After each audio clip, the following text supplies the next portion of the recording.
আমরা এই কলেজ ক্যাম্পাসে দেখতে চাই না। এই বলে শেষ করছি, সকলকে আহ্বান জানিয়ে শেষ করছি। আসসালামু আলাইকুম ওয়া রাহমাতুল্লাহ।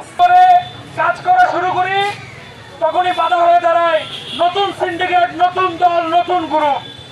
এক দল গিয়েছে, আর এক দল এসে সেখানে বসেছে। আমরা দেখতে পাচ্ছি রংপুর মেডিকেল কলেজের আইসিইউ ডিপার্টমেন্টের প্রধান ডাক্তার মারুফ সাহেব, তিনি গতকাল রংপুর মেডিকেল কলেজ ক্যাম্পাসে একজন মেয়ে সহ অনৈতিক কর্মকাণ্ড থাকা অবস্থায় ধরা পড়েছেন, যা আমাদের রংপুরবাসী এবং এখানকার ছাত্র জনতার জন্য অত্যন্ত লজ্জাজনক।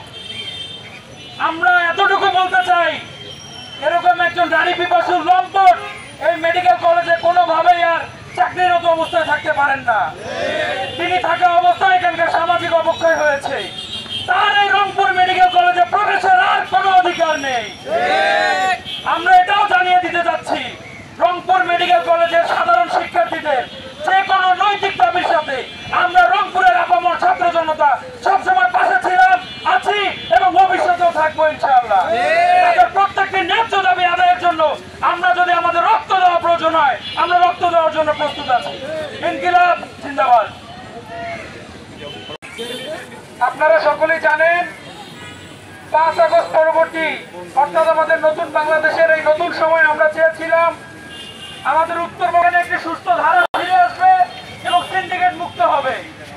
আমরা দেখতে পেয়েছি গত 16-17টি বছর এই রংপুর মেডিকেল কলেজে বিভিন্ন চিকিৎসা দেওয়ার কথা ছিল।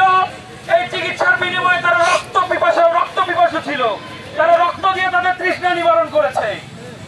আমরা যখন এই জায়গাগুলোতে নতুন অপসারণটা আসলে এটা সরকারি বিধি, যে সরকারি কিছু আইন আছে যে কোন লেভেলে বদলিটা বিভিন্ন কে করবে।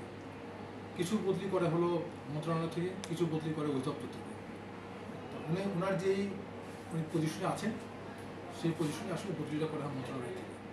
তো মন্ত্রণালয় যদি মনে করে তাহলে অবশ্যই বদলি করবে। আমরা ঘটনাটা আমরা আমাদের নতুন কর্তৃপক্ষকে জানিয়েছি, এখন ওনারা যেভাবে ব্যবস্থা নেন আশা করি সেভাবে ব্যবস্থা নেওয়া।